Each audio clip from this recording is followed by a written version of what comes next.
एक घने जंगल में भूरे नाम का एक कौवा अपनी पत्नी भूरी और बच्चे टिल्लू के साथ रहता था। भूरा कौवा दिन भर सोता रहता था और कुछ काम भी नहीं करता था, जिस वजह से भूरी बहुत ही परेशान रहती थी और खुद ही खाने के लिए दूर दूर भटकती रहती थी। उसने कौवे को बहुत समझाया पर वो किसी की सुनता ही नहीं था।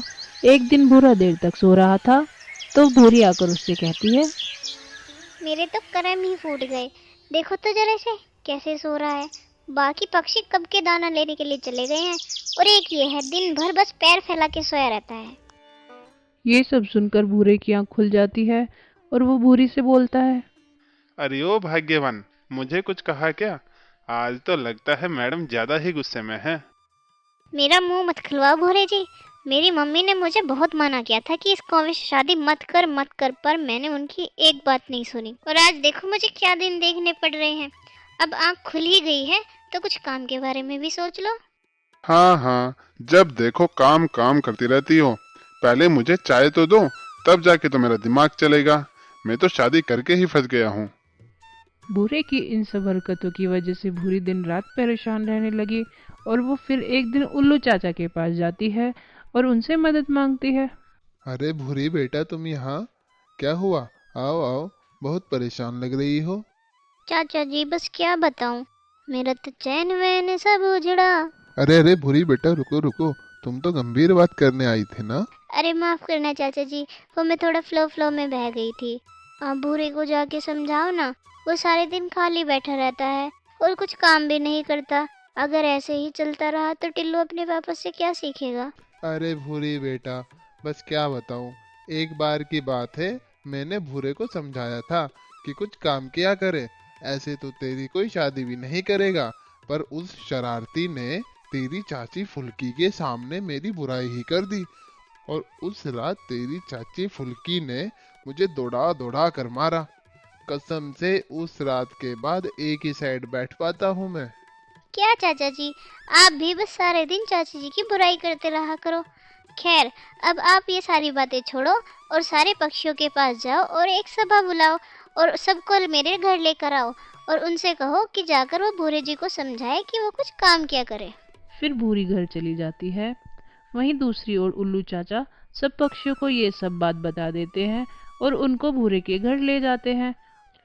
सारे पक्षियों को देखकर भूरा चौंक कर खड़ा हो जाता है और बोलता है, अरे अरे, इतनी भीड़! लगता है जंगल में कोई ऊपर निकल लिया है। कहीं उल्लू चाचा तो।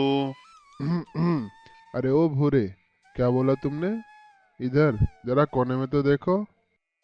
अरे चाचा, नहीं नहीं, हम तो मजाक कर रहे थे। आओ आओ, बैठो बैठो। तभी पास में खड़ी पम्मी कोयल भूरे को बोलती है, हैं जेठ जी, आप कुछ काम क्यों नहीं करते हो? आपके काम न करने की वजह से मेरी बहन दिन रात परेशान रहती है और देखो टिल्लू भी बड़ा होता जा रहा है। वो क्या सीखेगा आपसे। भूरा ये सब बात सुन ही रहा था कि तभी खजूरी भी उसको बोलती है, हाँ भूरे भाई, अगर आप ऐसे करोगे तो टिल्लू की पढ़ाई कैसे होगी। अरे, पढ़ लिख कर भी कभी किसी का भला हुआ है जो टिल्लू का होगा? हम हैं राजा लोग, और राजा लोग काम नहीं करते हैं। तुमने कभी देखा है किसी राजा को काम करते हुए? और उधर उल्लू चाचा एक कोने में डरे और घबराए हुए खड़े थे और मन ही मन सोच रहे थे, अगर मैंने कुछ बोला और इसने फिर से अपनी चाची फुल्की को कुछ उल्टा सीधा बता दिया, तो इस बार तो मेरी फुल्की मुझे दौड़ा दौड़ा कर मारेगी। नहीं नहीं बाबा, इस बार तो अपने को रिस्क लेना ही नहीं है। मैं तो चुप ही रहता हूँ, उसी में मेरी भलाई है। उसी बीच भूल कबूतर भी भूरे को समझाते हुए बोलता है, अरे भूरे भाई, तुम मेरे साथ काम करने चला करो। मैं दूर खेतों में काम करने जाता हूँ और वहाँ का मालिक मुझे शाम को दाना भी देता है। तभी भूरा गुस्से में बोलता है, देखो बेटा भोलू, ऐसा है, कायदे में रहो, नहीं तो कब खर्च हो जाओगे पता भी नहीं चलेगा। तुम क्या चाहते हो? एक पढ़ा लिखा कौवा किसी के यहाँ नौकर बन के रहे? मैं बैठा हूँ किस्मत के सहारे। किस्मत में होगा तो खुद उड़कर आएगा। और ऐसा बोलकर वो घर के बाहर चला जाता है। तभी सब पक्षी मिलकर एक योजना बनाने लगते हैं और भूरी कवि को कहते हैं कि तुम घर छोड़कर जाने का नाटक करो। ये सब सुनकर भूरी कवि मान जाती है और भूरे के नाम एक चिट्ठी लिखकर वो भोली कबूतरी के घर छिप जाती है।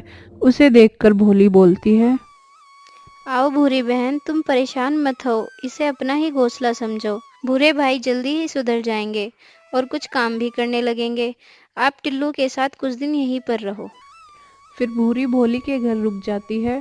भूरा कौवा जब शाम को घर आता है तो कौवे की चिट्ठी देखकर जोर जोर से रोने लगता है और कहता है, मेरी भूरी मुझे छोड़ के चली गई। मैं खाना कैसे खाऊंगा, चाय कैसे पीऊंगा, और मेरा तो मन भी नहीं लगेगा। मैं अपनी भूरी को वापस ढूंढ कर ही लाऊंगा और मेहनत भी करूंगा। ये सब सोचकर भूरे कौवे को अपनी गलती का एहसास होता है और वो मेहनत करने का फैसला लेता है और भूरी की नज़रों में फिर से उठना चाहता है। फिर वो दिन रात मेहनत करता है और धीरे धीरे सुधर जाता है। ये सब सुनकर भूरी भी कौवे को माफ़ कर देती है और उसके पास आ जाती है।